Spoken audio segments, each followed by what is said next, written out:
Good afternoon, good evening, good night, wherever you may be in the world. I am your gentlemanly gamer. That man there is Zane Taicho, and this is Undisputed Nerds, your light-hearted look at this week's comic book movie news, television shows, sometimes games, and comics, and, well, anything really nerdy, let's be frank.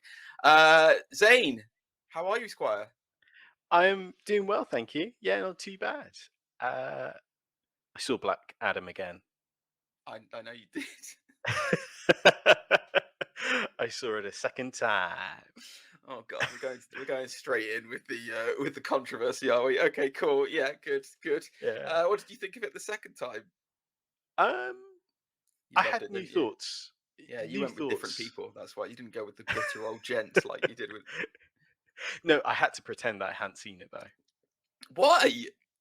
because You went with your they, wife. yeah. Well, she knew she was in on it, so we went on a double Oh, date with you another two. couple. Yeah, I Right. know. Okay, you're the worst, So you two. Honestly. I know, yeah. So, but then her surprise You at know, the lies, deceit, and mistrust is normally within the marriage, right? Not with other people.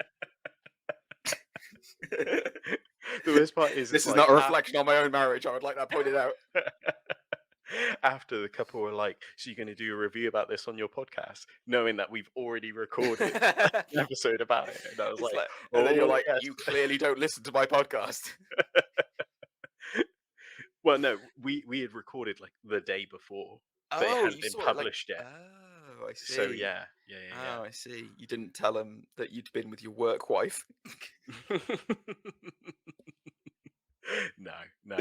That's Um, that's good to know.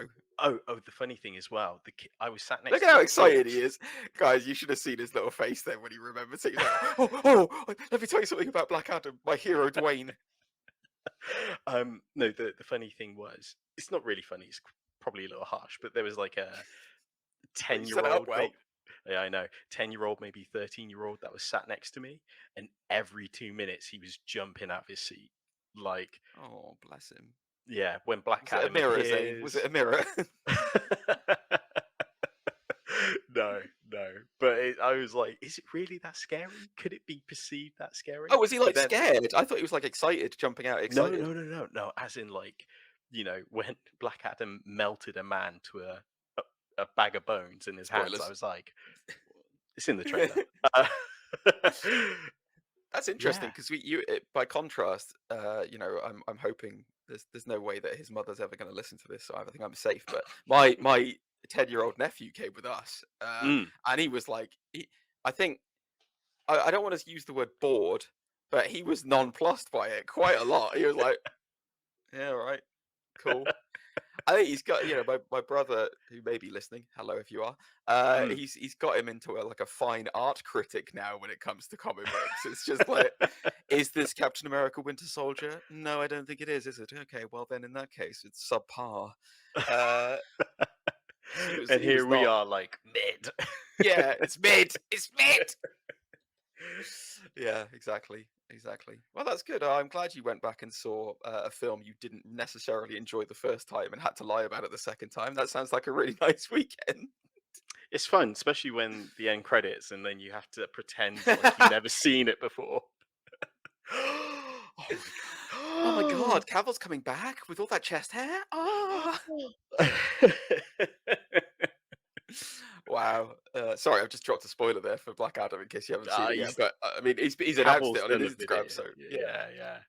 Oh, that's good. Well, that sounds nice. I had the thing that shut down the world for a couple of years Oh yeah, this week. Yeah, that was great. had So it in your pocket, did you? I did. I did. I pulled it out for a special occasion. The special occasion was I needed like 3 days in bed. It turns out. So there you go. I thought let's just bring that out, and it's all right though. I had the sticker that you got me from Comic-Con next to my bedside, so I had St. Nicholas watching over me the whole time.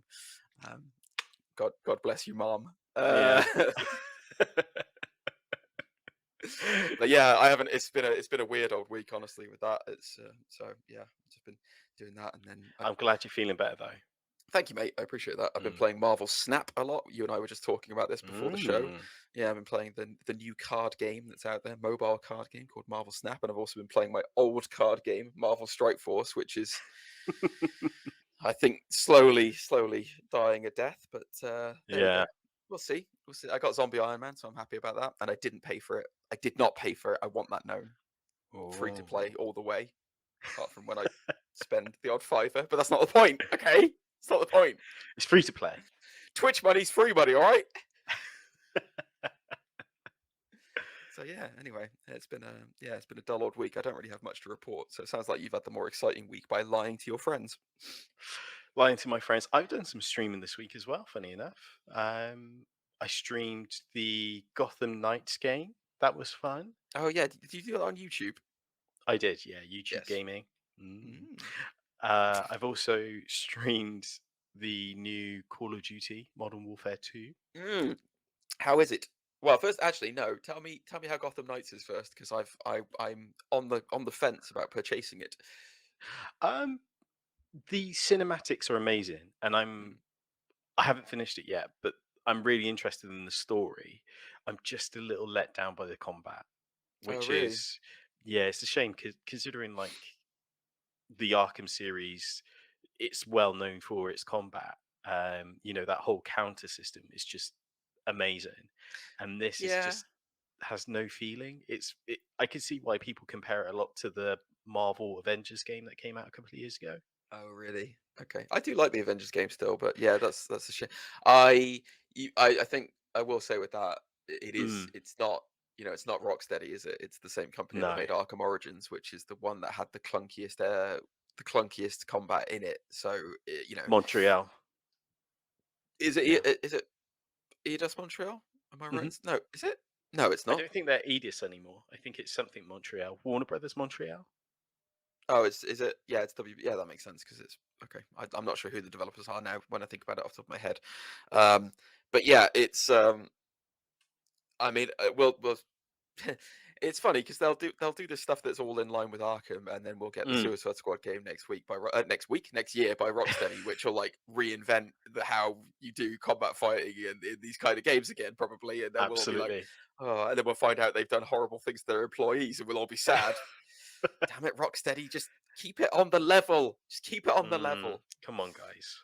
But yeah, interesting. Yeah, I've seen a thing about Mr. Freeze being ruined in Gotham Knights, which I'm a bit worried about. So I don't know what that is. So Oh, we'll see. And yeah. then Modern Warfare 2 is good. The multiplayer that I've played, yeah, it's like any other Call of Duty multiplayer. If I'm brutally honest, they got like a new third-person view, which All is right. interesting. It kind of feels Halo-esque, if you know what I mean, because it's that It's over the weird. shoulder. Yeah. Yeah, they did that with Resident Evil as well. Resident Evil Village. They brought out a new expansion which I haven't played yet. I need to buy it. I was supposed to play it on stream and then I had to cancel my stream because of COVID. Mm, But like yeah, they've done like a new expansion where it's like that you can now play it in third person instead of first person, and like a load of other DLC things. So I don't know if that's just a trend that's going on at the moment where people just want stuff in third person instead of first. But weird. I didn't I realize think they'd done that with that. maybe it's to kind of like get that audience involved. Maybe it's just to kind of Maybe, freshen up the genre. I don't know, but yeah, possibly. it's unique, and I enjoyed that more than I thought I would. But yeah, Maybe it's the controversy of like having it be so realistic in first person. They want to detach it a little bit and make it like it's not you're playing as somebody instead of like it's you in war. mm, I don't know. That's maybe. not that the reason why Resident Evil did it was because it takes it back to its like third person roots. That's why, because it was a third person Ah, I game see. originally. But with I don't know with Modern Warfare. That's the only thing. That's the only tenuous link I can think of as to why they'd want to put it into third person, other than just for like for a comedy trope. I don't know where I was going with that. Anyway, I'll tell you who is becoming a different person. Oh yeah, What we're going to talk about today, Zane. So what are we discussing in today's show? Perfect segue. perfect segue. We're talking about Doctor Who, the man who regenerates into someone else. Can we say the Uh, person who regenerates into someone else? Thank you very much. It could be a sorry, woman. yeah, yeah. That's sorry. It's yeah. Thank you for correcting me. You're very Uh, welcome. the person they who like to transform into another person. Zane, I just want to make sure you've seen the show. They do not like to transform into another person. I just want that to be clear. It's not one of their favorite things to do. But yes, yeah, we're going to be talking about there was the very special finale of the Mm, 13th Doctor, I guess she was. Is she? I think she's the 13th. yes. Yeah, even though there's Yeah. John Hurt, but Yeah. he doesn't count as one. So yeah, they had the special 13th regeneration this week. Hmm. So we are going to be discussing that. But we thought also, because Hmm. we've had a couple of weeks where there hasn't been stuff coming out, and then for some reason all the entertainment people in the world have decided let's just do loads of stuff this week. We're also going to talk about Tales of the Jedi, which also came out this Yes. week, which we have both seen the full series of, and we'll be discussing ramifications of that and where we see the series going forward. Hmm. But Zane, I think before we do all that, Mm, we've got to have some special messages from our sponsors, haven't we? absolutely. Let's go for it. Zane, did you know that I love to surf? No, I didn't. I know, it's amazing. You'd never believe it looking at me, but I am an avid surfer. Not of the sea, though. Oh, no, no. I am a surfer of the World Wide Web, my friend. And let me tell you something. When I go surfing, I definitely need some protection. Not the usual kind of wetsuit, though. I need some VPN. Do you know what VPN means, Zane? I don't. What's a VPN? Well, it would be a virtual private network. And let me tell you, we here at Undisputed Nerds are being sponsored this week. And a big thank you to the episode sponsor, Surfshark VPN. You can get Surfshark VPN 83% off and free months free, Zane, if you go to surfshark.deals/undisputed nerds and enter in the promo code Undisputed Nerds. Surfshark VPN lets you trick your device into thinking it's in another country, which opens up a whole world of content libraries, Zane. So think about it this way. If you're in the UK, you can watch US Netflix, which has a far bigger selection of movies. You can get all of your Batfleck content that I know you love, Zane. I know you're looking for. If you're outside of the UK as well, you can watch amazing apps like BBC iPlayer. And if you're in the US, you can finally get access back to the old WWE network with its far superior functionality.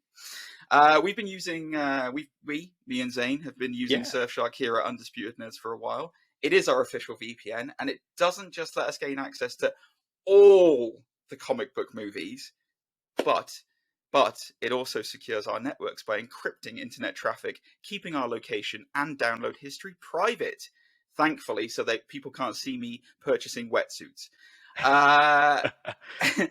My favorite feature on the Surfshark, it knows when my phone leaves a trusted connection, like my home or work internet, and it immediately turns on to prevent interference.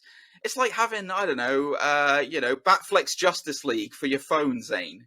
I And know I know that exactly what you mean. and I know you've got a lot of Batfleck on your phone right now. So sign up to Surfshark today by using our link in the video description below, surfshark.deals/undisputed nerds, where you'll get, again, 83% off and your first 3 months free if you use the code Undisputed Nerds. We really appreciate if you just at least check them out, as they're a great company and we love working with them. Support Undisputed Nerds and support your internet privacy with Surfshark. There you go, guys. Enjoy. So, yeah, we're going to be talking this week about Doctor Who and Tales of the Jedi, for those of you who are skipping the time codes. And but before we do all that, Zane, we obviously have our recurring segment that we do Hmm. every single week. Yep. Zane, what is it? Come on, you introduce it this week. Come on, it's your turn. It's your turn to introduce it. So we have the fan favorite Batman No Scope 360. I can't wait for this week. So I have no idea what this sound clip is, but the sound clip is usually Batman unaliving someone, which is not his favorite rule to do, but he does it anyway for the good of justice and Gotham. I like that intro. That was great. Yeah. Yes, that's it, ladies and gentlemen. It's that time of the week again where I present the question as to who Batman is killing to Zane. He doesn't murder in the comics. In the movies, everything's fair game for this Dark Knight. So play along at home, ladies and gentlemen. We play this audio clip, which you will hear in just a moment. We then ask Zane to identify the movie, the year, and who he is killing. Whoop, whoop, whoop, whoop, whoop, whoop, whoop. So, Zane, I've got a bit of a long one for you this week. That's what she said. But first of all, can you please give us a little bit of taste of Batman, just to bring us into it? Come on, we got to Yes, get in the sir. mood. We got to get into the mood. Danny Elfman is at the helm ready. Here he is, ready? Hit it, Danny.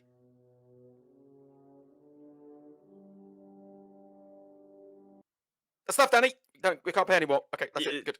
That's Oh, jeez, we'll honestly. pay you later. He's Cheers. so keen. He always gets so keen. He tinkles the ivory so much. He always gets so keen. He just goes for it, doesn't he? All right, ladies and gentlemen, strap yourselves in. This week's one should be a easy win for Zane. I've set up an easy one Ooh. after a couple of difficult ones for him. It's a long one, guys. It's about 30 seconds long, so strap yourselves in. Zane, who is Batman killing?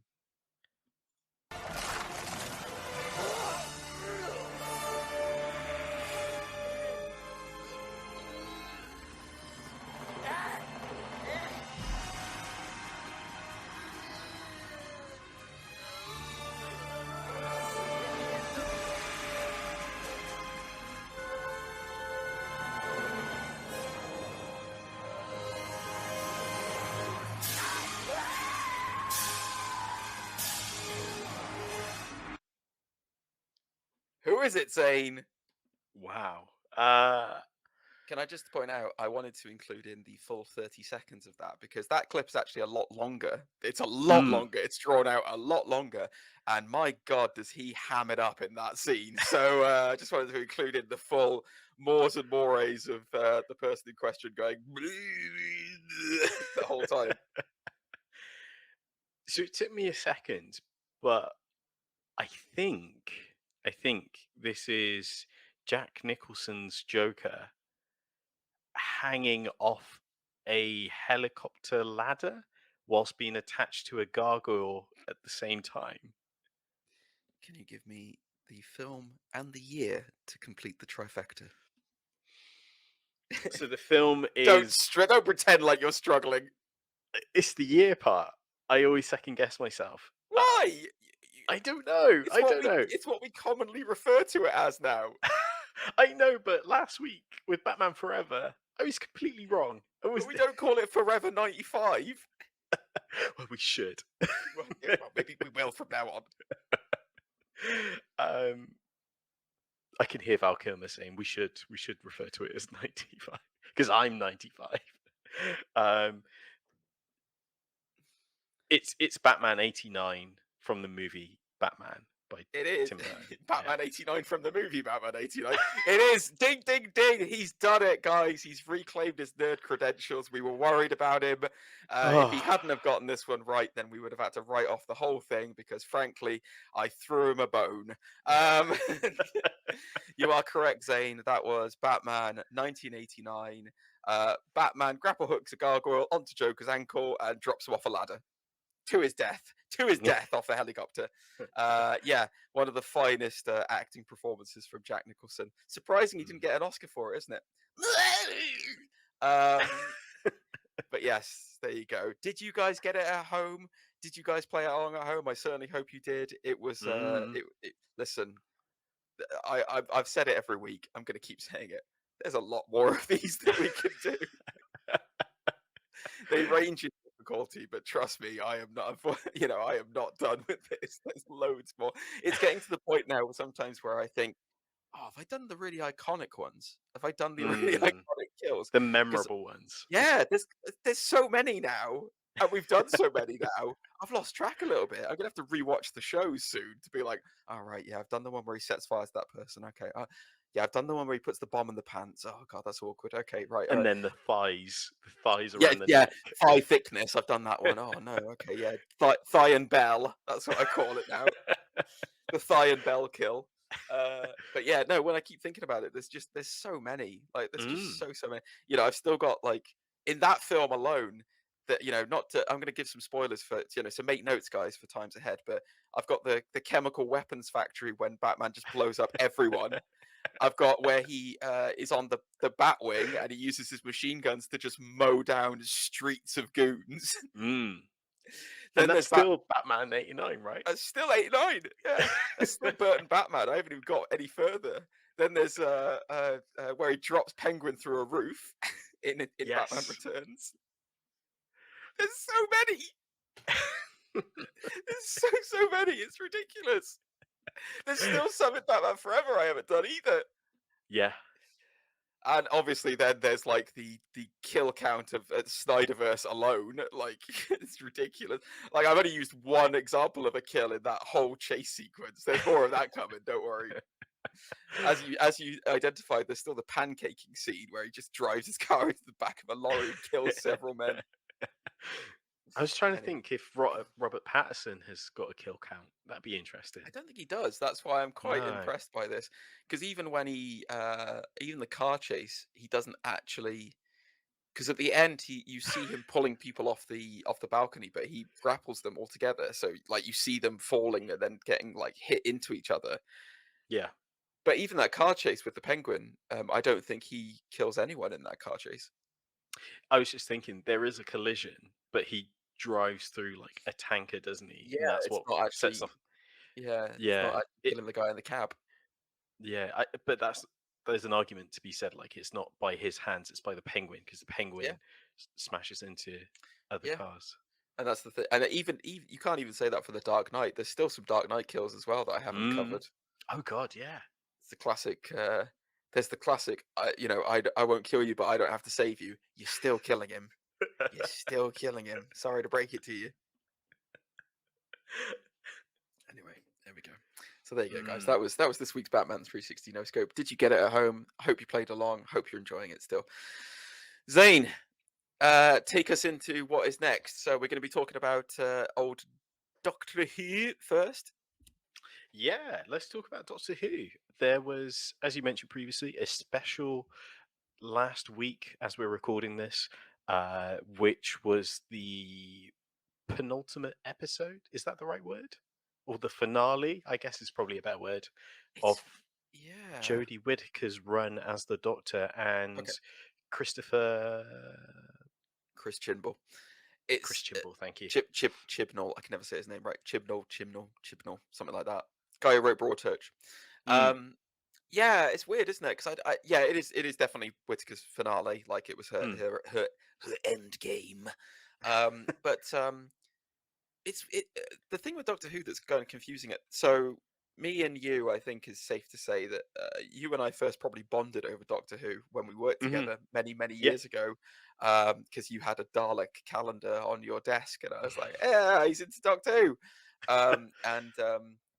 Yeah, I've been a fan of Doctor Who since the reboot, since hmm Christopher Eccleston's, God bless you, sir, magnetic performance as number 9. And it's not something we really talk about very much on the show. Very often, we haven't brought up Doctor Who because Doctor Who's kind of in this weird lull moment hmm where it doesn't really know what it's supposed to be. I feel, hmm and it's had so when Stephen Moffat left with Peter Capaldi um, at the end of the 12th Doctor's regen, um, Chris Chibnall took over, and obviously Jodie Whittaker was the first female Doctor. And then yeah, the run times of this became very weird, so they moved it around a lot. The BBC moved the show around a lot, and they did 2 full series of it, and then they kind of did a weird episode special called yeah, Flux, um, which wasn't bad, but again wasn't great. And hmm now they've done this big finale with Jodie Whittaker's Doctor bowing out, and now we're going to get, is it a Christmas special that we're getting that's going to introduce, spoiler alert guys, going to introduce Cutie Gatwa uh, hmm in some form. But it just okay, so we'll like let's I don't know where I'm going with this. Basically, was I was going to say that the identity of Doctor Who just feels very weird after some very strange writing choices these last yeah, couple of series. And for me, I've whilst I have enjoyed Jodie Whittaker as the 13th Doctor, I think she's really good, and I think she was really good mm, with what she had, but what she had wasn't great. yes, yeah. I think you're right there. I've seen her first season. I haven't seen the second or Flux, um, but from what I saw, there was very inconsistencies with characters motivations, developments, and such. And overall, I was kind of just not off put, but it just didn't hold my attention in the same way it used to, if you know what I mean. Like, I don't know, it seemed very mediocre, like a drop in quality, but not visually, if you know what I mean. Yes, I know exactly where did you drop off actually from? Did you drop off from Jodie or did you drop off from Capaldi? I think it started during Capaldi. Because I have a lot of friends who dropped off during Capaldi, Yeah. and I unfortunately, I think they've done themselves a horrible disservice because I will stand, I will die on that hill to Mm. say that Peter Capaldi's final season, where he had Bill as a companion instead of Mm. Jenna Louise Coleman, was amazing. Like it Mm. was really, really good. Where they finished with the Mondasian Cybermen and they Yeah. had like like John Sims Master come back Yes. and be the master with Missy. It was so good, man. That whole series was just great.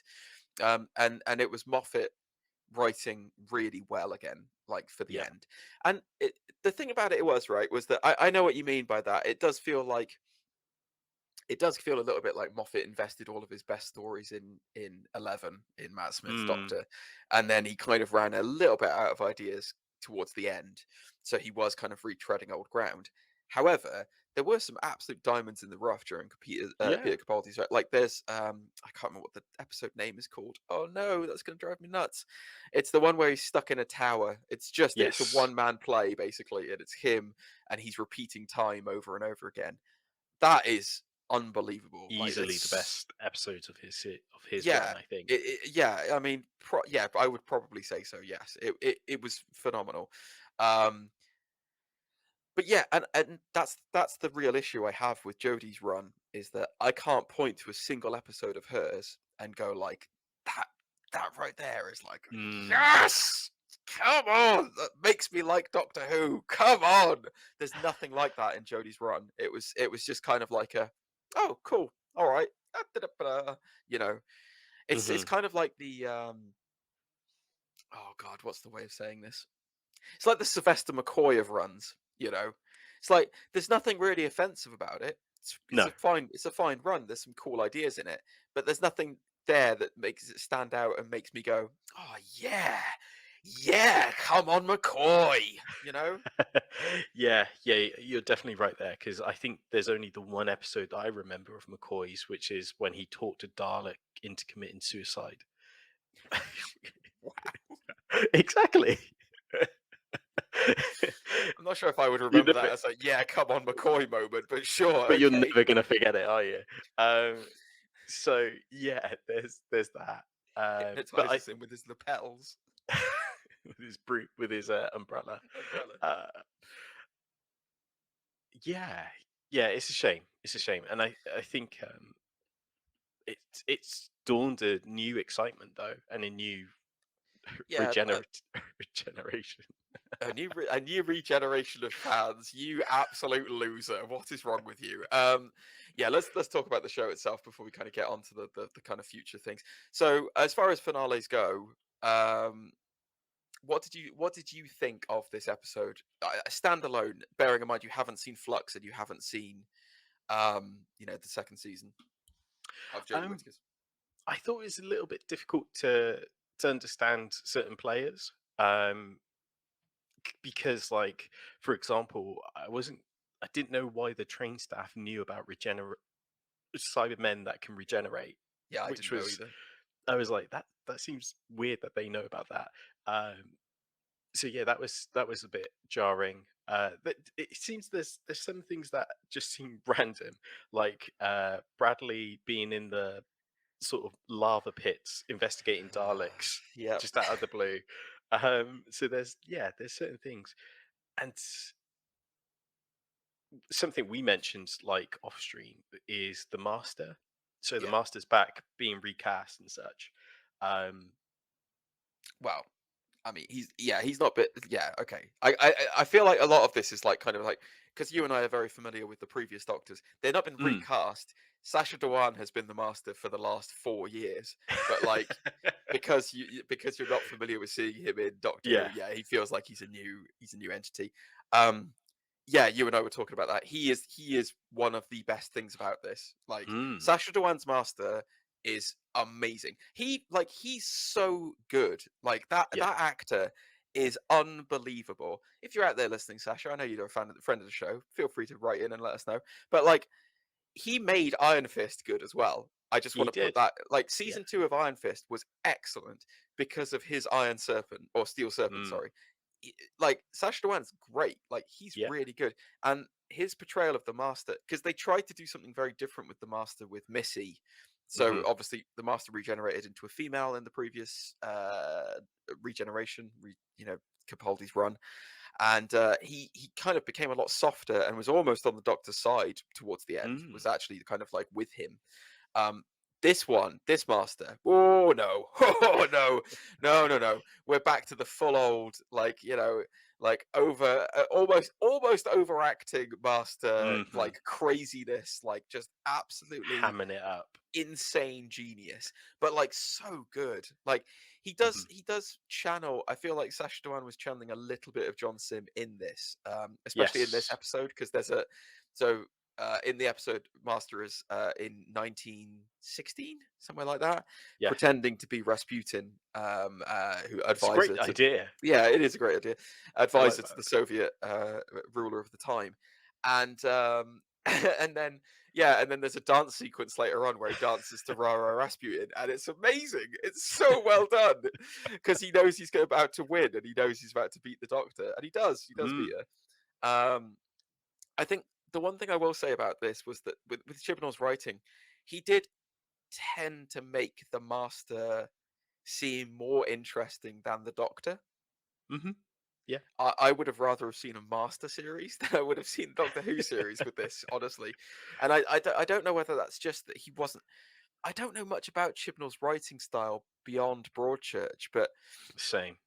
they did like 2 series of Broadchurch, and it got very long in the long in the tooth. I almost said long in the church then. Church.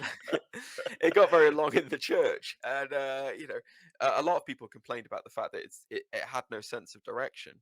Mm, Um, and I do feel the same with Doctor Who. Meandering storylines, just yeah. no real resolution. He's like the Damon Lindelof of English television, where it's like you just get a load of puzzle boxes with no real answers. Yeah. Um, Yeah. I take that back because Lindelof did Watchmen, and Watchmen's excellent. Um, I think where most people were gone and cashed out on this series from the Chibnall run was Hmm. the Timeless Child. Yeah. Uh, that's the thing that lost the most people, I Yeah. think. Um, so are you aware of that? Because you didn't see Yeah. series 2, did you? So you know what it is. Yeah. Yeah. I read about it and I can understand a lot of the reaction that came off the back of it. Yeah. So for those of you who are not in the know, spoiler alert for season whatever it is of the new series. But so for those of you who haven't watched it, then just skip ahead a little bit. The Timeless Child is the Doctor, and it's revealed that she is not actually a Time Lord. She is another species that we don't know who the hell they are that came Mm, through this weird portal randomly. mm, And the species known as the Time Lords on Gallifrey found her and utilized her regeneration powers for their own race to become the Time Lords. And so that not only has there not only been 13 Doctors, there have been potentially thousands of them over hmm. the years. And I think that was a huge, huge slap in the face Hmm. to a lot of the fan base and a lot of the mythology of the Doctor. There was an old Tom Baker, I think, episode called The Gemini Child or something like that, I think it is, or something along those lines, Okay. where basically he one of the people, one of the enemies at the time, does a mind probe into the Doctor, Yeah. and it reveals his identities. And there's a bunch of identities that we've never seen before. Another, a load of faces that we've never seen. Right. And I think it was kind of a way of playing off that idea, was that there are more Doctors than we know Uh, about, right. but they didn't do it very well. They did not No. do that very well, and we still don't have a resolution to the Timeless Child, and we still don't know what it is. We still don't know really what's going on with it. And Chris Chibnall's never going to resolve it. He's basically just left it as a horrible big poo present for Russell T Davies to try and fix. It's what drove the Master crazy, and again, and also has what made him destroy Gallifrey, so there are no more Time Lords again. And it's just Mm, kind of like, that's really lazy. Like, that's such lazy yeah, writing to just be like, oh yeah, I'm mad because of this, and now I'm going to wipe out my entire people because of this. terrible, Yeah, terrible. it wasn't great. So yeah, I Um, think a lot of people were gone after that. yeah, when I heard it, I felt, like you said, a little bit hurt because it kind of 50 years, we're nearly at 60 years now of history of canon of this character, and it kind Mhm. of like you say, kind of slaps you in the face a little bit about the previous works and such. One thing I wanted to mention, and what I really liked about the special, was the idea of a force regeneration. Yeah, that was good. That was I very, was like, very cool. oh wow, yeah, because dare I say, I don't think we've seen a forced one since uh, him regenerating into Pertwee, the Third Doctor. Yeah, no, we haven't. We haven't. Hmm. And yeah, that was. I still look back on that one and I laugh. Like it's just great. It's like you're making me giddy. Yeah. Yeah. No, it's yeah. I mean, it's a horrible thing to think about. It's like being forced into being someone else without your say so. Mm, Yeah, it's not nice, but yeah, they did it really well, and I like the idea that the Master can imprint himself over the Doctor. It was kind of cool. It's like, but I actually thought there would be two of them. I thought there'd be two Masters instead of it being just like just her him replacing her. But mm, no, it just he took over her body basically. But yeah, no, I liked it. I liked it. As far as the episode was concerned, this was Chibnall's best writing. mm. Like this was his best episode. Like this was easily his best episode, which it's not saying much really, unfortunately, for his run. Um, and yeah, like you said, there's some weird, unexplained things that came up, like Graham turning up randomly. Oh God, what's his name? Bradley Wiggins, Oh, Bradley. yeah, I think you're right. Yeah, Yeah, Bradley Bradley Wiggins. Wiggins. He's really good, man. I was really surprised because so for those of you who aren't aware, Bradley Wiggins is a I gotta see that if that name's right. That's gonna drive me nuts if it's not right. But yeah, he's a comedy. Well, not a comedy. He's a staple of Bradley Walsh. Of course, it's Bradley Walsh. Sorry, that's it. Bradley Walsh. He's a staple of British television. He's Mm, been on the British TV version of the Chase. He's been in, I think he's been in EastEnders. He's been in loads of things over the year. hmm. Like he's like basically like one of those people you see on British TV where you're just like, oh, it's him. Oh, and like I was not expecting much out of him from a companion stake. He was really good. He was really Yeah. really good. I really appreciated him. Um, between that and Gaz, like Mandeep Gill's like portrayal of a lady who loves the Doctor, and Hmm. obviously kind of in a weird kind of a Rose twist, but with with a slightly lesbian bent on it, which I thought was awesome. Like I thought was Yeah, really yeah, good. yeah. That was excellent. And just the playing into this devotion that the Doctor has from her companions that will never Mm, necessarily be returned. Um, and her realization that like, oh yeah, she's just going to be cast aside the same way that Ace was, the and same way that Tigers. Sarah Jane was across yeah, exactly, exactly. I thought it was really good. So I think as far as like Chibnall's run's concerned, the companions he actually did quite well. I think Hmm. I think he did them quite well, and the way that they were able to say no, I don't need you anymore, like this is Yeah. too much for me and I am just going to stand away. I'm like Kevin Bishop's Dan was also another example of that. um I will say they did get through quite a few companions in this season. Like I think we had what, Yeah. 5 companions total, I think, something like that, over Whittaker's arc, Right. which is quite a lot. I mean, she had 3 in her first Yeah. series. Mm. What did you think of the extra companion bulk for the first female Doctor?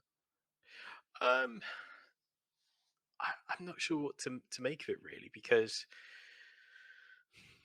it's a lot of characters to juggle. Considering like every week, it's the whole idea is that they get introduced to, I don't know, into a story, if you know what I mean, like some sort of Yeah. event which has its own characters anyway.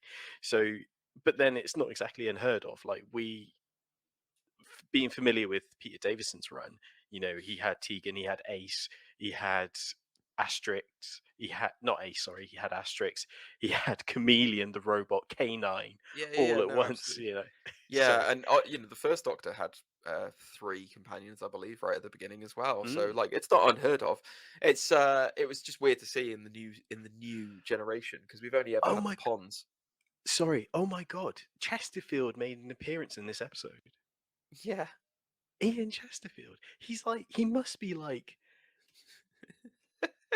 so old. Are you all right? Are you all right? I had to double check because I saw his name badge say Ian, and I was like, "There's no way!" Like the man who was there, like Wait, hang on. Wait, who are you talking about right now? Who are you referring to? I'm getting confused. the, one of the first assistants, like Chesterfield, who Oh was there yeah, with. sorry, right, okay, okay. No, that's fine. I got really confused. Yes, yeah, yeah, yeah. I was going to come on to that because we're going to talk about the kind of ending of the show and like Sure. the knock on effect for that. But yeah, no, I think it's weird because we're kind of talking about the finale of it, but we're also talking about the you know number 13 as a whole and how Mm, her run will be remembered. And it is literally sad to say that it will be remembered probably as she was really good, but she didn't have the best stuff. yeah. Um, as far as this episode's concerned, what did you think about the pre-reboot doctors showing up in her Oh my conscience? God, I it gave me goosebumps. Yeah, Yeah, because at the time I was watching this on my iPad with headphones, and my wife was watching. I can't remember what it was, like maybe Kardashians or something. And the amount of times like I jumped out of my chair, like, "Oh my God!" like screaming because it was just kind of like can I I wasn't um expecting it, can I just check whilst you were watching that, how many times did the Kardashians regenerate in your wife's show? including the surgery or not. Well, this is, I'm not. Yeah, hey, allegedly, guys, it's Hey. allegedly. Yeah, no, yeah, I really enjoy like my one of my favorites who, in my opinion, did not get enough time, did not get enough of a run, and thank you, Big Finish, for at least presenting some of his stories. Was Paul McGann. Yes. Oh It's my God. he is. I think he was the Doctor before his time. Hmm. I think that the movie is not great, but he is great. Yeah. Um, and I would have loved to, if they hadn't have put Christopher Eccleston in the reboot, it should have been Paul McGann because my God, he was just so good. And every time I see him on screen, he's so well like suited to be like he's the perfect middle child doctor. Like it's just that amazing like thing. And I really want to see more of his like beginning of the Time War adventures from him. I really do. I know we're not going to, but God, like even when you see that little short from the 50th anniversary where you Hmm. see him regenerate into John Hurt, oh, even that is just so well. He's just so good. He is unbelievably good. He's almost like the Andrew Garfield of the Spider-Man. Do you He know what I mean? is. Like He he's is. just so well beloved and cherished, but he just doesn't have like. I half expected him to jump over the cliff and capture Jodie Whittaker into his arms. But like you said, that whole middle child idea of him not wanting to wear a cloak, like Yeah, all the I other know. incarnations, Yeah, is amazing. yeah. He's the Doctor in his teenage years, isn't he? He's when he gets a bit edgy. Yeah, I loved it. So yeah, we had Colin Baker, Sylvester McCoy. Yeah. I can never remember the actor's name, but the guy who is the like now pretending to be the first Doctor, who looks exactly like him.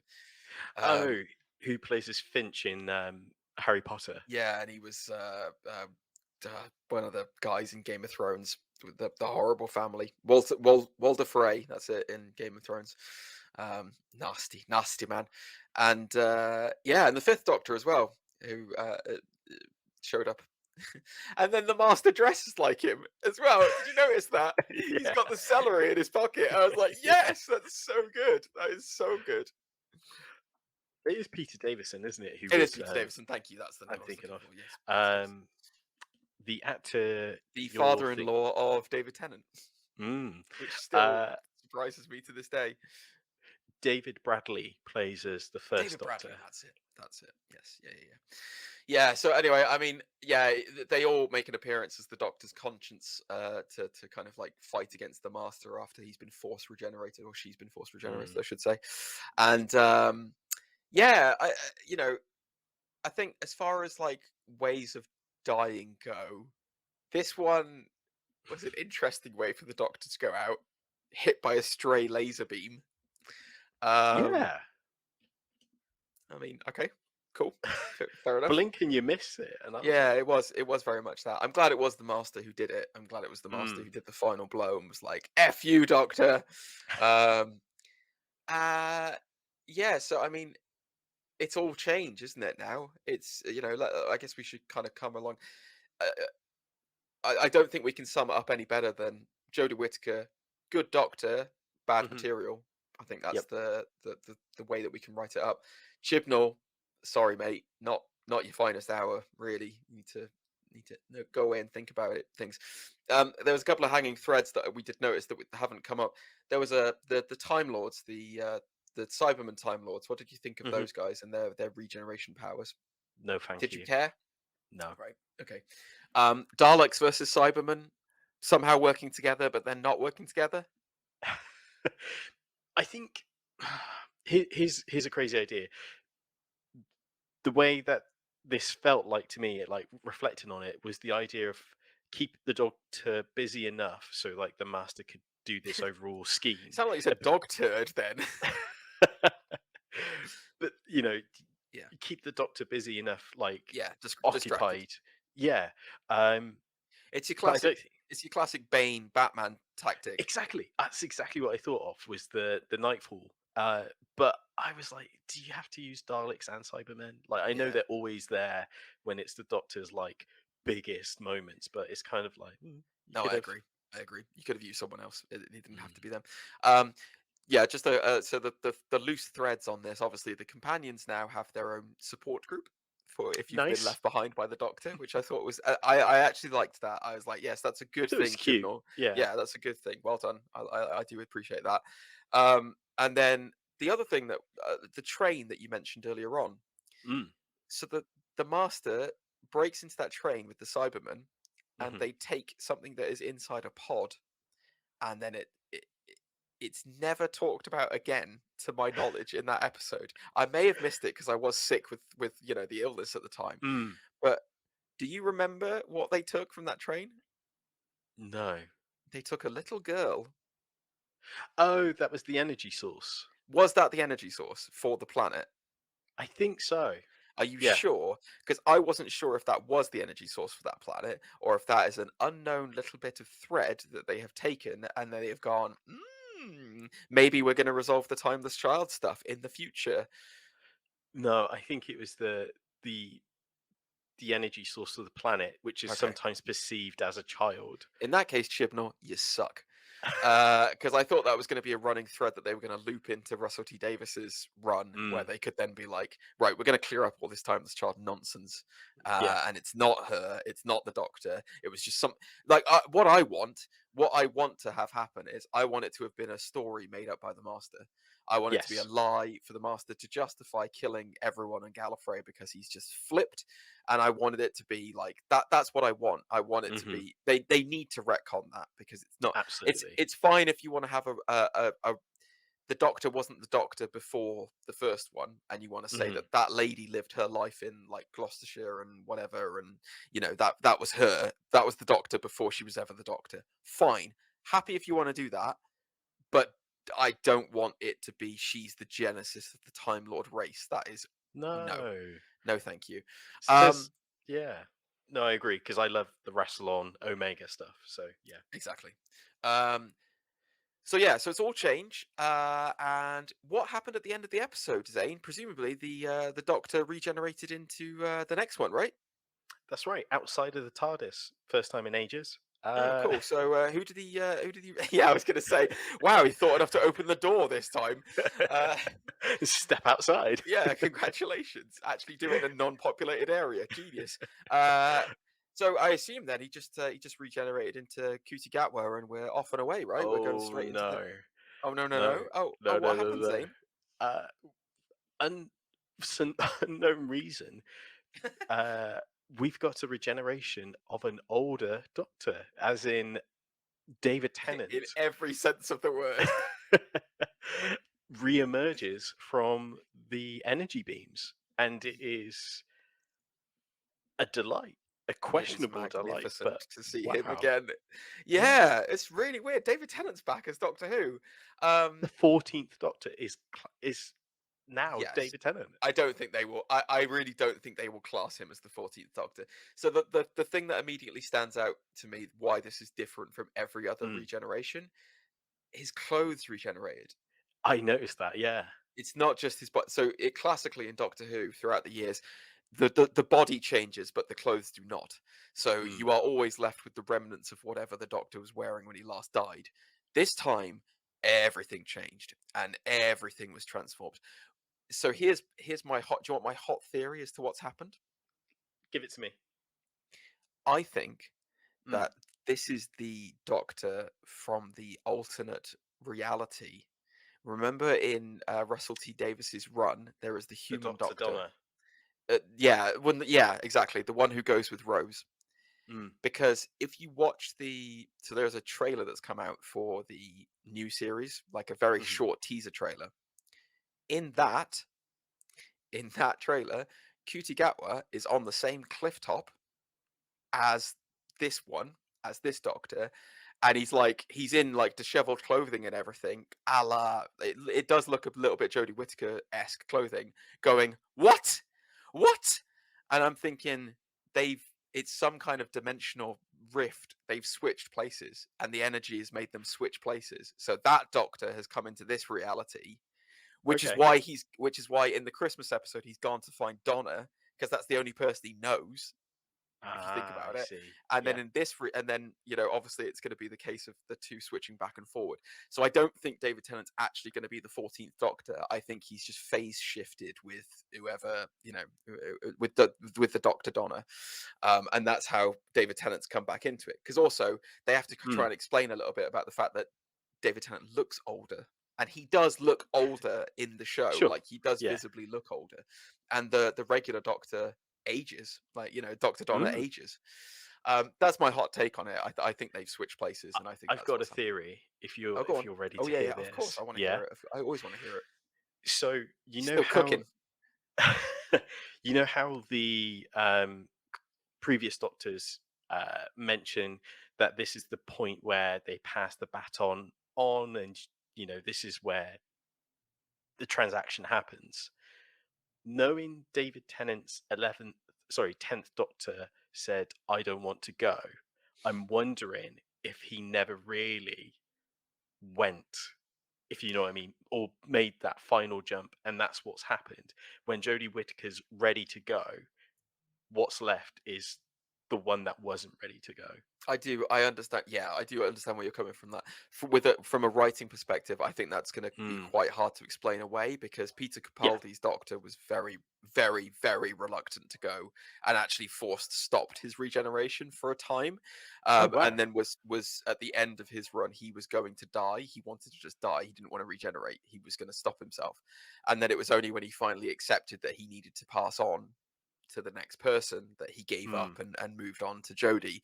But at that point, you could have said, well, why didn't Yeah. David Tennant Doctor come back then? You know what I mean? Like, it's like there's a Sure. lot of kind of things like that. So yeah, no, I think they're both really good theories and really sound Mm. theories. I think yours is probably more likely, if I'm honest. But it's just really strange that they sent that teaser trailer out with Cutie Gatwa in exactly the same spot, it seems, as Jodie Whittaker at the end of this episode, and he's going like, what? I thought he was wearing the shirt of Yeah, David Tennant. that's why I'm not sure. I'm not sure if he's wearing the shirt or if he's wearing the braces of her, because she wears big kind of like braces. Yeah. Yeah. And so I don't know. I'm not betting the houses on it. I'm just saying situationally it does seem a Mm. bit similar. But hey, either way, Russell T Davies is back in the chair, and I am Yeah. excited to see where this is going, my friend. Like, this is the first time in like probably about 5 years, I think, that I've been really genuinely excited about Doctor Who again. Where I'm just like, I don't know what's going to happen, and that's great. And Yeah. like, there's somebody coming back on who knows how to write Doctor Who, and that's great. Like, I'm really tuned about it, because the last time I really loved. I think I've always enjoyed Doctor Who, and it's always been one Mm, of the series that I really liked. The last time I really loved Doctor Who was the beginning of Matt Smith's run. absolutely. Like the 11th Hour, like where Stephen Moffat was writing for that first series. That first series of Matt Smith, Hmm.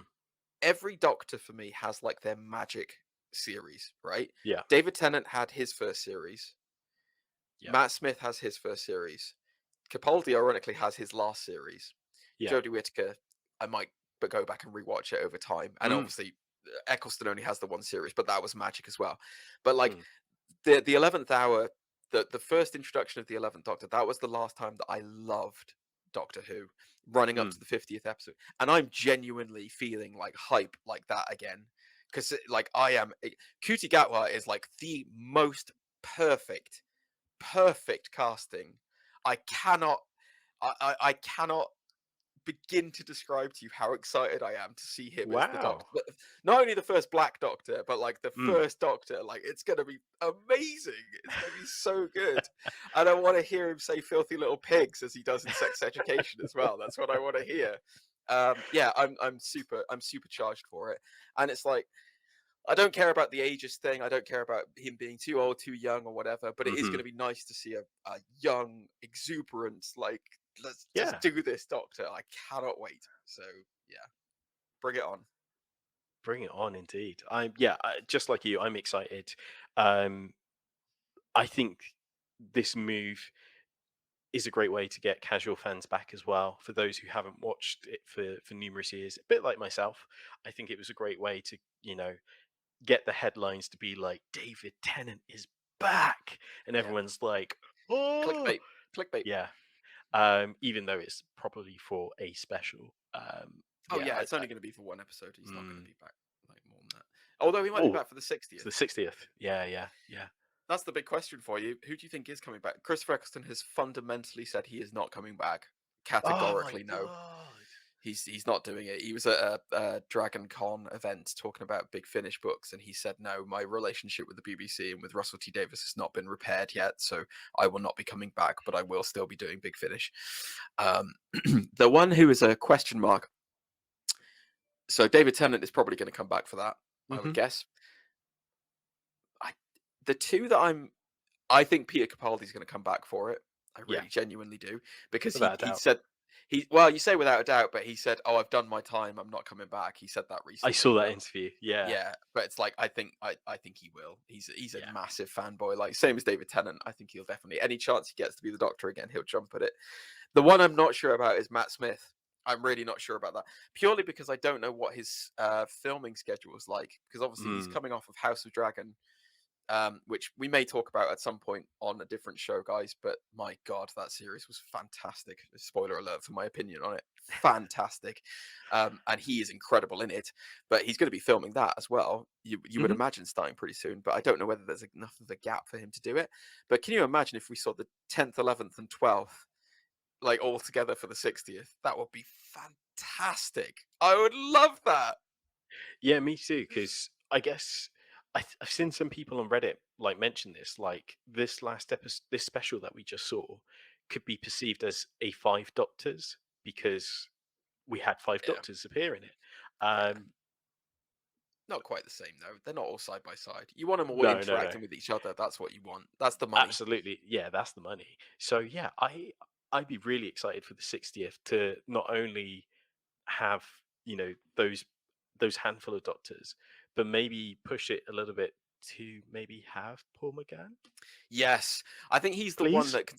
Yeah, I think he's the one that can. As far as the original crew, he's the one that can still go as far as like being believable within the role. You Mm, know what I mean? I think Peter Davidson obviously regenerated when he looked like a child. So like there's no way he can logistically come in and say, "I'm the Doctor." Da, da, da.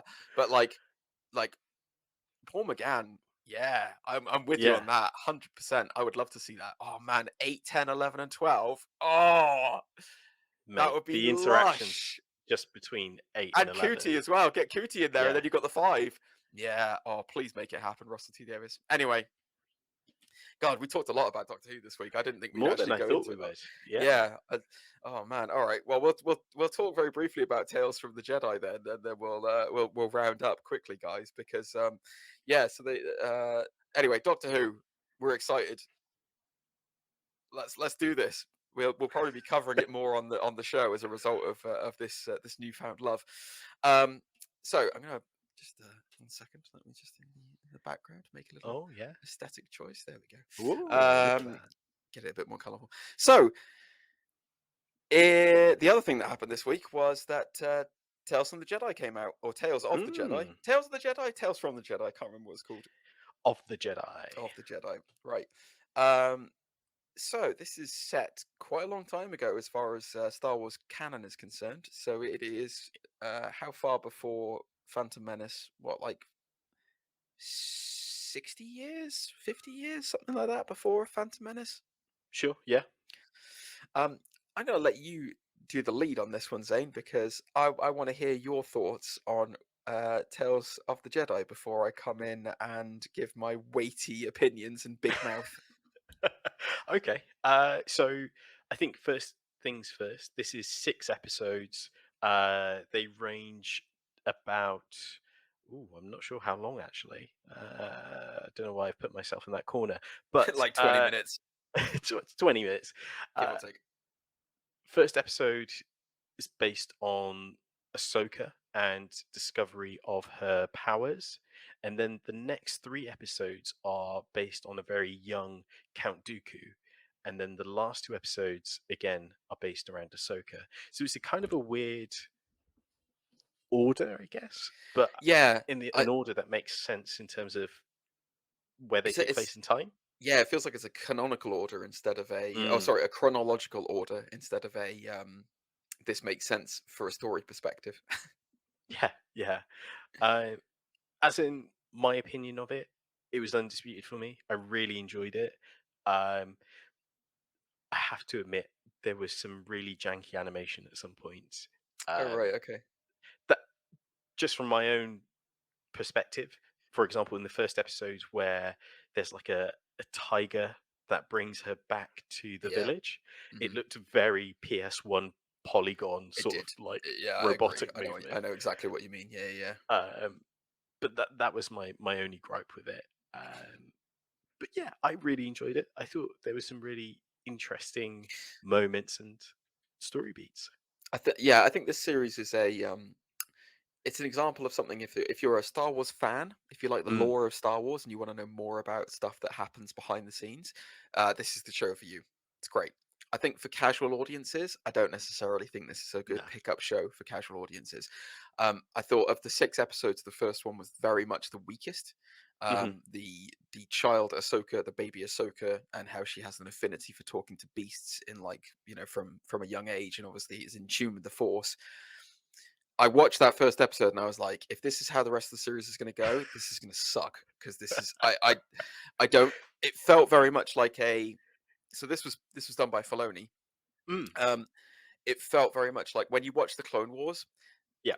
they have a long stretch of stuff to do in the Clone Wars. There are 24 Yes. episodes, so like they always have those episodes where there are like filler episodes where Mm, it's like, oh, it's emotional resonance, and oh, look at how the people are being affected. Oh, um, very noble, but also quite boring sometimes. And to me, the first episode felt exactly like that, where it was just like, I don't care about mm. Ahsoka's mum and dad. I don't care about her family because do you know why I don't care? We're never Ooh, tell going me. to see them again. Ever, ever, ever. They are gone. Forget it. When you become a Jedi, you get rid of all your family ties, yada, yada, yada. Mm, So I didn't care about the first episode. Thankfully, the second episode was fantastic. And from the second episode onwards, it yeah. was all its own identity and its own show with like gorgeously crafted little pocket stories that Mm, slip into the mainstream of the cinematic universe to yeah. say these are the motivations that led people to this, which I Yeah. thought was absolutely fantastic. Hmm. Um, you know, like well, if we segment out so 2, 3, and 4 were Hmm. Dooku's story, and then 4 and Yep. 5 were Ahsoka's story. If we just segment those two out and talk about them as a whole, because they're kind of Hmm. their own contained stories. Yeah. Dooku's story as to how he became a Sith Lord, it's great. Like, Yeah. because it does that beautiful thing of like there are cracks within the Republic. There's cracks within the law and order of society to say, well, Hmm. you know what, actually, what are we doing here? Why are we doing this? Are we doing this to help people? Or are we doing this to protect the status quo of people in charge Yeah. walking all over other people? Is that Mm. what we're doing here? It was a really great message, and it's a really good example of how the Jedi mythology and the Jedi code could be manipulated over the years to say, well, actually, you're the problem. You Yeah. really are the problem. And that's exactly what Dooku begins to find. You know, he visits these planets with Qui-Gon Jinn. It's a beautiful thing to see the two of them together, like the young Padawan Qui-Gon and, young Jedi Knight Dooku. Go on. Do you think that young Qui-Gon had like a super buff chest for no Oh yeah. reason?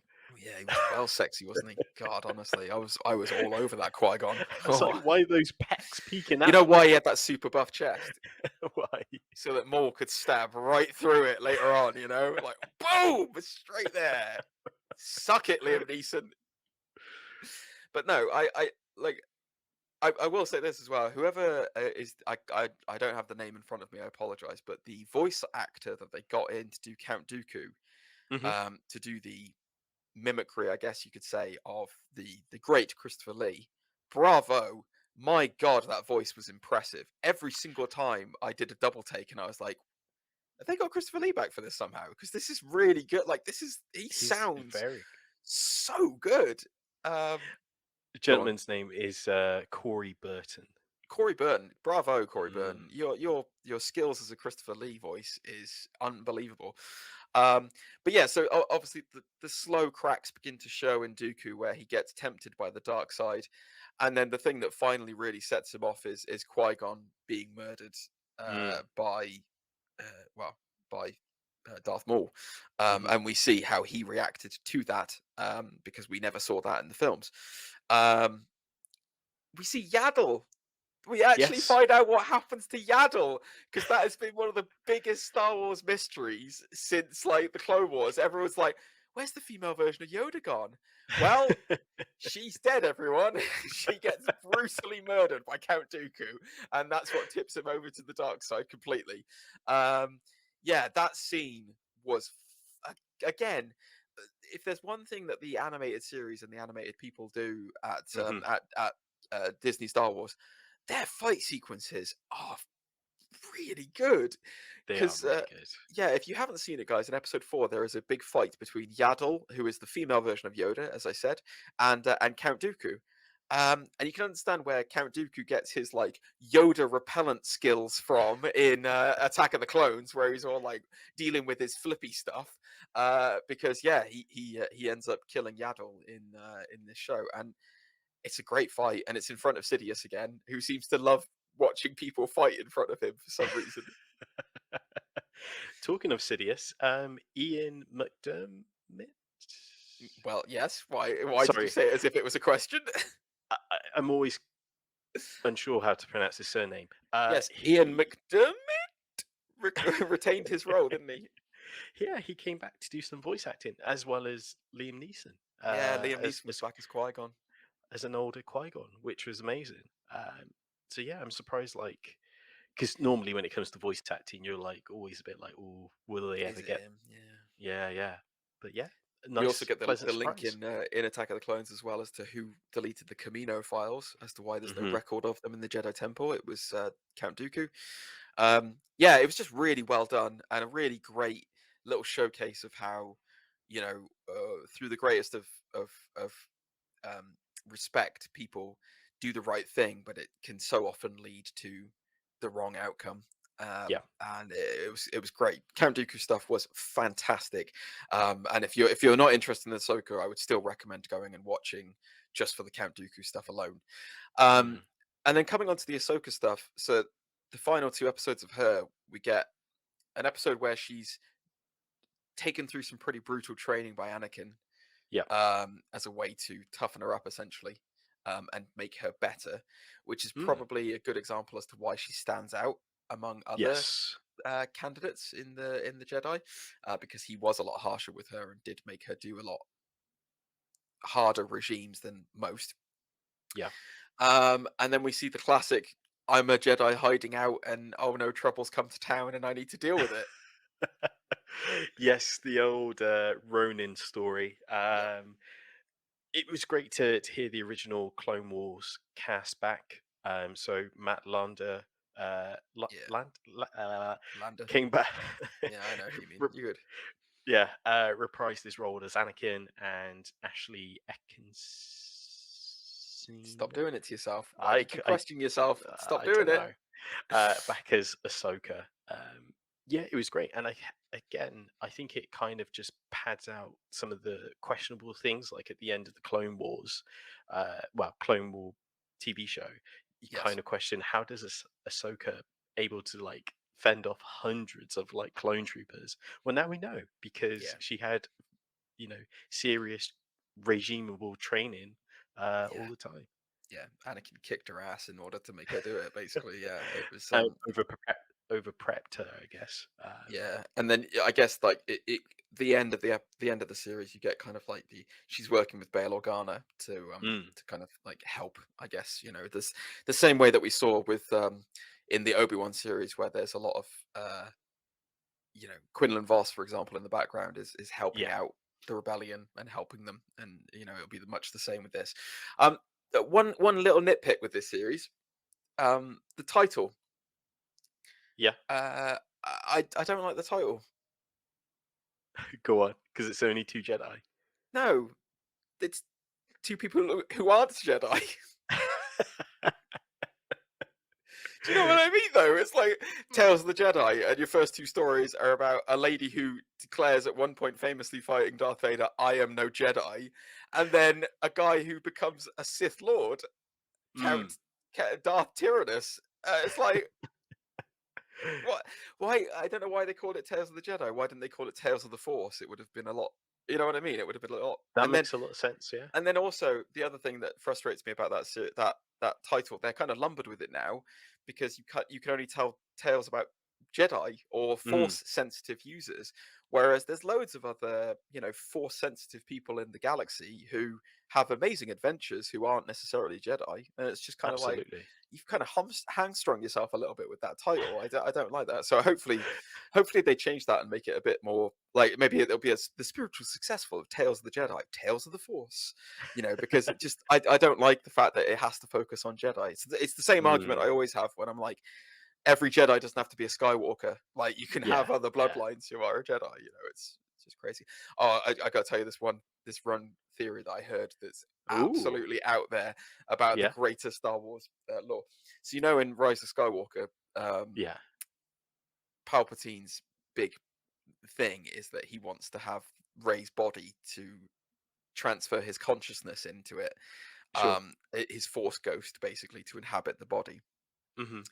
So somebody they put this theory out there, which I love, and I don't know if I'm sure it's not going to be true, but it's such a great idea. At the end of the book, Dynasty of Evil, Mm. with Darth Bane and his apprentice Darth Zana have a big fight to see who's going to be the one to rule the Sith, Hmm. and then Zana wins, but it's only after Darth Bane has done like this. Basically, he's tried to do a force transfer of his mind into hers, Oh, and so the book is left really ambiguous as to whether or not it's actually Darth Zana who survived, or if Darth Bane has inhabited her body. oh, And okay. somebody has said, how amazing would it be if the rule of two, if Darth Bane was such a monster that all throughout the years, it hasn't actually been a new Sith Lord every time, but every time he's been preparing his apprentices as a new body, and every Mm, single Dark Lord has been Darth Bane all the way through until Palpatine, and he nice. was Darth Bane all along, just in a new identity. I was I like, like that. that is, isn't it cool? It's such a great Yeah. idea. I was like, yes, that is brilliant, because we have no idea about. I mean, we've got the Plagueis book, which is technically, I suppose, it's legend status now. It's not even Mm, canon anymore. But like, we never have any explanation as to what happens in the next generations. We don't know about their training. We don't know anything about them really, and it's like, yeah, it would make sense if he's so powerful because of all these years. He's taken thousands of years of just inhabiting new bodies. yeah, yeah. Um, so yeah, I thought it was a really cool fan theory. That I was like, yeah, I like that a lot. I like that a I lot. really like that because when you start thinking about the sort of butterfly effect of it, you're kind of like thinking, well, if the comics, are true about Palpatine manipulating mini chlorians to make Anakin, That's then does Plagueis. that Yeah, Plagueis. Yeah, yeah. Plagueis, sorry, would that mean that he was preparing a future body for himself? If you know what Yeah, I mean? well, and that's why he was making Snokes and stuff like that, because he's into cloning and trying to create bodies for himself and stuff like that. Because that's. Mm. So yeah, it's really good. It's really good. There's another. It goes along with that other theory that they have, where it's like the in the legendary editions, there's the Yugs Young Vong, who are a huge, horrible, like terraforming, like monstrous race at the edge Yeah. of at the outer rim. They're not in known space, and they basically come and they conquer worlds, and they're like a plague. Basically, they just take over entire planets and Mm. terraform all these planets into themselves. And that's why the Emperor, he had been to the outer rim and he knew what was coming, and that's why he'd militarized so much of the Ah, galaxy and had created a planet killer, yeah. because he knew they were coming and he needed weapons against them. In And preparation. yeah, it was all preparation. It's just he was the only one who knew they were coming, so that's why his motives were so extreme, because he was trying, in a weird way, he was trying to protect his galaxy. Um, but yeah, there's so many. I love. That's why Star Wars is great. Like there's so many different takes and so many different ways that it Hmm. could be perceived. It's never black and white, and it's just such a rich tapestry of stories that is so easily able to be tapped into. And yeah, I love it. Absolutely love it, mate. But yeah. So you're undisputed on Tales of the Jedi. Any further Oh, thoughts on it? absolutely. Um, I really hope they do more with it. I really enjoyed this more than the Bad Batch because this felt like a nice spiritual spin-off or successor from the Clone Wars, and maybe again kind of answers the question of why Ahsoka was reintroduced in Star Wars Rebels. Yes. So yeah, I hope we get more of this. Yeah, me too. Yeah. Me too. But guys, what did you think? What did you think of Doctor Who? What did you think of Star Wars? Let us know. Zane, how can they get in touch with us? You can email us nerdsundisputed@gmail.com. Of course, you can find us on all your favorite social media platforms at undisputed_nerds. All the relevant links will be in description down below. I have to admit, we did have a letter. Maybe we'll save it for next week. Um, Oh, we got a yeah. letter. That sounds very Well, formal. an email. We had an email. We had a letter. What does it say at the top? Cease and desist. Oh, that's interesting. Please stop, Warner Brothers. Please stop using Batman clips in your show. Let We're Danny tired of you. Elfman Gold. Yeah, we're tired of you referring to him as a mass murderer. Yeah, we'll save it for next week's Mm. show. But yeah, please by all means write in. I am on Twitch, twitch.tv/gentleman the gamer. I should be back to streaming this week because obviously I'm over the illness. You can also find me on the gram at gentlemanly gamer. Yeah, I don't know what we're going to talk about next week, guys. We may drop a surprise House of the Dragon episode as well, Hmm. because we both saw that and we both have quite strong opinions about it. So may keep an eye out for that in the coming days, guys, possibly. Mm. But yeah, other than that, Zany baby, it's been a pleasure. Likewise, thanks for watching. Thanks for listening. Again, all relevant links will be in description down below. So if you want to drop by on my stream on YouTube Gaming, again, all relevant links Cheap will be plug. down below. Cheap plug. Also check out Undisputed Anime, because he hasn't plugged them this week, but they're there as well. We had a Halloween special. You make me sick. He never presented me with a Halloween special. Never said anything like this. He puts all his effort into the other shows, guys. He loves the other shows so much, and yeah, yeah, his true love is right here. And just that's not true. He puts a lot of effort into this show. I'm gonna officially say that on air. He puts a hell of a lot of effort into this show. So thank you, Zane. But yes, anyway, guys, thank you very much, and we will see you next week. Bye bye. Ciao. Bye.